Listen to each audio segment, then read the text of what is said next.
ఓం శ్రీ మాత్రే నమః. అమ్మ పిలుపు ఛానల్కి స్వాగతం అండి. ఈరోజు ఈ వీడియోలో మనం ధనుసు రాశి వారి యొక్క జాతక ఫలితాల గురించి తెలుసుకుందాం. 2026 సంవత్సరం ఫిబ్రవరి 24, 25, 26 తేదీలో ఈ యొక్క ధనుసు రాశి వారికి అసలు ఏం జరగబోతుంది అనే విషయాలన్నీ కూడా ఈరోజు ఈ వీడియోలో వివరంగా తెలుసుకుందాం. వీరి జాతకంలో అనుకూల ఫలితాలు, అననుకూల ఫలితాలు ఏ విధంగా ఎదుర్కోవాల్సి వస్తుంది అనే విషయాలన్నీ కూడా ఈరోజు ఈ వీడియోలో వివరంగా తెలుసుకుందామండి. అలాగే మన ఛానల్ని ఇంకా ఎవరైతే కొత్తగా చూస్తున్నారో సబ్స్క్రైబ్ చేసుకొని వాళ్ళు సబ్స్క్రైబ్ చేసుకోనండి. ఈ వీడియోని చివరి వరకు చూడండి, స్కిప్ చేయకుండా. అప్పుడే మేమేం చెప్తున్నామో మీకు పూర్తిగా అర్థమవుతుంది.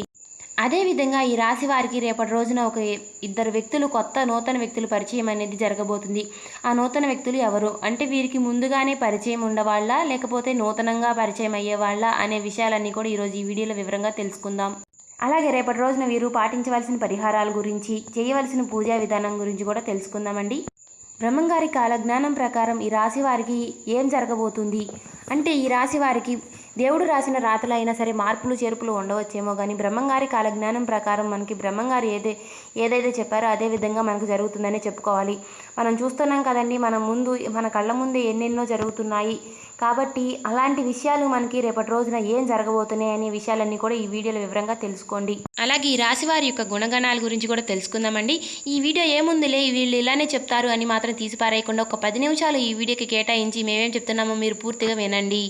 అలాగే ఈ రాశివారు ఎక్కువగా న్యాయకత్వ గుణాన్ని కలిగి ఉంటారండి. అంటే వీరి కాళ్ళ మీద వీరే నిలబడి వీరి యొక్క కష్టంతో వీరు బతకాలని చూస్తూ ఉంటారు.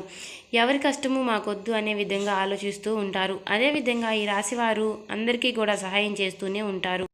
రేపటి రోజున మీకు అంతా మంచి జరగబోతుందనే చెప్పుకోవాలి. అసలు ఏం జరగబోతుంది, ఎవరి ద్వారా ఏం జరగబోతుంది అనే విషయాలు తెలుసు.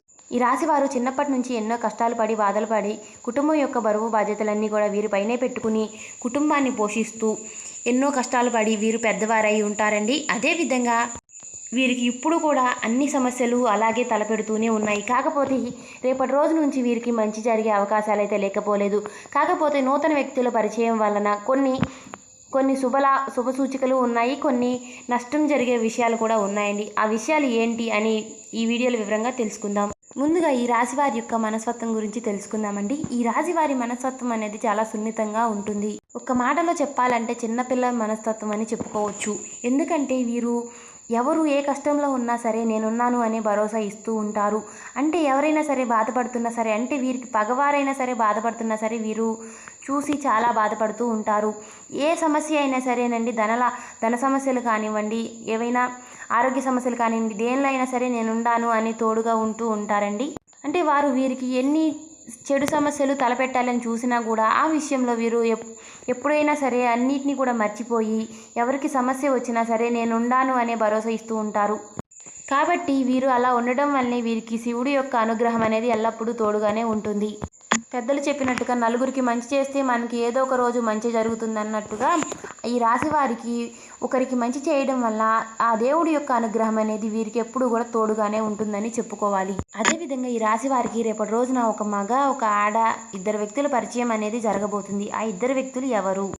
ఆ ఇద్దరు వ్యక్తులు ఎవరో కాదండి, మీ చిన్ననాటి స్నేహితులు కానివ్వండి, లేదంటే మీ బంధుమిత్రులు కానివ్వండి, మీకు ఇరుగు పొరుగు వారు కానివ్వండి, ఇలా మీకు తెలిసిన వ్యక్తులే మీకు రేపటి రోజున ఒక కీడుని తలపెట్టాలని చూస్తున్నారు. వారు ఎవరో అయ్యి ఉండరండి. మీరు ఉద్యోగం చేసే చోట కానివ్వండి, లేదంటే మీరు వ్యాపారస్తులైతే వ్యాపారం చేసే చోట కానివ్వండి, మీరు విద్యార్థులైతే మీ విద్యార్థులు, మీ స్నేహితులు కానివ్వండి, ఇలా ఏ విధంగా అయినా సరే వారు మీకు ఒక చెడు తలపెట్టాలని చూస్తున్నారు. కాబట్టి రేపటి రోజున మీరు వారిని కాస్త దూరంగా పెట్టి, అంటే మంచిగా ఉంటూనే కాస్త దూరంగా పెడితే మాత్రం మీకు వారి నుంచి చాలా మంచి జరిగే అవకాశాలు అయితే కనిపిస్తున్నాయి. మీరు పైకి ఎదుగుతుంటే వారలేని తనంతో వారు మిమ్మల్ని కిందకి లాగాలని చూస్తున్నారు. కాబట్టి వారి విషయంలో మీరు కాస్త జాగ్రత్త పడితే మీకు అన్నీ కూడా శుభ ఫలితాలే ఉంటాయని చెప్పుకోవచ్చు. మీరు వ్యాపారస్తులైతే మీ వ్యాపార జీవితంలో మీ తోటి వ్యాపారస్తులు మీకు కొన్ని సమస్యలు తలపెట్టాలని చూస్తున్నారు. వారు మీ యొక్క వీక్నెస్ పాయింట్ని పట్టుకుని మిమ్మల్ని చాలా ఇబ్బందులు పెట్టాలని చూస్తున్నారు. కాబట్టి మీరు వారి విషయంలో మీరు చాలా జాగ్రత్తగా ఉండాలండి. అలాగే ఉద్యోగస్తులు ఎవరైతే ఉన్నారో మీ ఉద్యోగ జీవితంలో మీతో పాటుగా ఉద్యోగం చేసే వాళ్ళు ఎవరైతే ఉన్నారో వారు మీ పై అధికారుల నుంచి మిమ్మల్ని చాలా బ్యాడ్గా మాట్లాడే విధంగా చేయాలని చూస్తున్నారు. కాబట్టి మీ పై అధికారులతో మీరు రేపటి రోజున కాస్త జాగ్రత్తగా ఉండాలి. ఎందుకంటే మీ తోటి ఉద్యోగస్తులు మిమ్మల్ని చాలా బ్యాడ్ చేయాలని చూస్తున్నారు. కాబట్టి మీరు వారితో ముందుగానే జాగ్రత్తగా ఉంటే మాత్రం మీకే సమస్యలు రాకుండా ఉంటాయి. అలాగే విద్యార్థులు ఎవరైతే ఉన్నారో మీ స్నేహితులతో కాస్త రేపటి రోజున జాగ్రత్తగా ఉండండి. మీకు చిన్న చిన్న గొడవలే పెద్ద సమస్యలుగా మారే అవకాశాలు కనిపిస్తున్నాయి. అదేవిధంగా మీకు మీ యొక్క ఈ రాశి వారు స్త్రీలు కానివ్వండి, పురుషులు కానివ్వండి, మీ యొక్క అంటే మీ భార్యాభర్తలకి చిన్న చిన్న సమస్యలు వచ్చి అంటే మీ ఇరుగు పొరుగు వారితో చిన్న చిన్న సమస్యలు వచ్చి అవి మీ దాకా వచ్చే అవకాశాలు కూడా లేకపోలేదండి. కాబట్టి మీరు ముందుగానే జాగ్రత్తలు తీసుకుని ఆ విషయంలో కాస్త జాగ్రత్త పడండి. అలాగే ఈ రాశి వారు ఎవరైతే అనారోగ్య సమస్యలతో బాధపడుతున్న వారు ఎవరైతే ఉన్నారో మీరు ముందుగానే చిన్నగా ఉన్నప్పుడే డాక్టర్ని సంప్రదించి అవన్నీ కూడా సంప్రదించుకోవడం చాలా మంచిది. అదేవిధంగా ఈ రాశి వారు ఎవరైతే ఇంకా మాకు మంచి రోజులు రావడం లేదు, మాకు అన్ని చెడుగానే జరుగుతున్నాయి అనుకోవడం అనేది మీ చాలా తప్పండి. ఎందుకంటే చూస్తున్నాం కదా, ఎవరికి ఏదో సమస్య ఉంటానే ఉంటుంది. మానవ జన్మ ఎత్తినాక ఎవరికి ఏ సమస్యలు లేకుండా పోవు. కాబట్టి అవి మనకు వచ్చినాయి కాబట్టి మనకి అవి పెద్దగా కనపడుతూ ఉంటాయి. కాబట్టి మనల్ని తక్కువ అంచనా వేసుకోవడం అనేది చాలా తప్పు. ఈ విషయంలో కనుక మీరు ఎదుటివారి ముందు మీరు ఎప్పుడు కూడా చెడ్డుగా పోల్చుకోకండి. ఎదుటివారి ముందు మీరు చెడ్డుగా పోల్చుకోవడం వల్ల వారు మిమ్మల్ని ఇంకా చులకనగా చూసే అవకాశాలు లేకపోలేదు.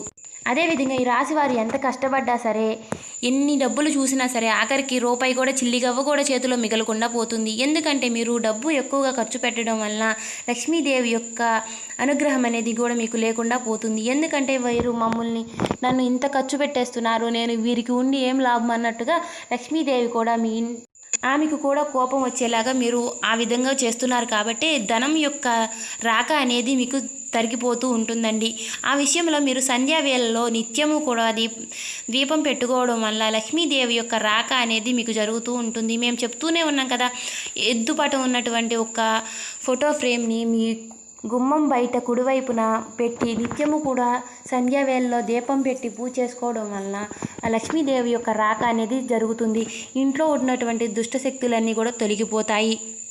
అప్పుడు పాజిటివిటీ అనేది పెరుగుతుంది. కాబట్టి మీకు ఉన్నటువంటి ఆరోగ్య సమస్యలన్నీ కూడా తొలగిపోతాయండి. ఇంట్లో ఉన్నటువంటి చిన్న చిన్న గొడవలన్నీ కూడా తొలగిపోతాయి. అదేవిధంగా మీ యొక్క పిల్లల యొక్క విద్య, ఉద్యోగం, వివాహం విషయంలో మీరు కొన్ని తలనొప్పులు అయితే చూస్తున్నారు. అవన్నీ కూడా తొలగిపోవాలంటే కూడా నిత్యము కూడా మీరు ఆ శివుని యొక్క అనుగ్రహం అనేది పొందాలి అంటే నిత్యము శివారాధన చేసుకోవడం మాత్రం కంపల్సరీగా చేసుకోనండి, మర్చిపోకండి. ఓం నమ శివాయ అనే మంత్రాన్ని మీకు వీలైనన్నిసార్లు జపిస్తూ ఉండడం వల్ల శివుడి యొక్క అనుగ్రహం అనేది మనకు ఎల్లప్పుడూ తోడుగా ఉంటుంది. సంధ్యావేళలో దీపం పెట్టుకోవడం వల్ల కూడా లక్ష్మీదేవి యొక్క కటాక్షం అనేది మనకు నిత్యము కూడా కలుగుతుంది. ఎవరైతే డబ్బు విషయంలో మేము ఎంత పని చేసినా మాకు రూపాయి మిగలట్లేదు అనుకునేవారు ప్రతి శుక్రవారము కూడా ఉప్పు ద్వీపం పెట్టడం వల్ల మనకి డబ్బు సమస్యలు అనేవి తగ్గుతాయని చెప్పుకోవచ్చండి. డబ్బు లక్ష్మీదేవి యొక్క రాక అనేది జరుగుతుంది. అదేవిధంగా ఎవరైతే నరదిష్టి, నరఘోష సమస్యలతో బాధపడుతున్న వారు ఎవరైతే ఉన్నారో కళ్ళుప్పుతో దిష్టి తీసేసి ఎవరూ తిరగని ప్రదేశంలో లేదంటే నీళ్లు పారే ప్రదేశంలో పడేయడం వల్ల మనకి దిష్టి సమస్యలు అనేవి కూడా తగ్గిపోతూ ఉంటాయండి. అలాగే ఎవరైతే ఏ పని చేసినా సరే మనకి ఎక్కి రావడం లేదు అనుకునేవారు ప్రతి శనివారము కూడా నవగ్రహాలకి నల్ల నువ్వులు, నల్ల వస్త్రము, బెల్లము సమర్పించి 11 ప్రదక్షిణలు చేసి అలా 7 వారాలు కానీ 11 వారాలు కానీ పాటించినట్లయితే మీకు ఉన్నటువంటి సమస్యలు కూడా తొలగిపోతాయండి. ఏ పని చేసినా కూడా మీకు అదృష్టం అనేది పట్టబోతుంది. కాబట్టి ఈ వీడియో మీకు నచ్చినట్లయితే ఖచ్చితంగా సబ్స్క్రైబ్ చేసుకొని ఓం శ్రీ మాత్రే నమః కామెంట్ చేయడం మాత్రం మర్చిపోకండి.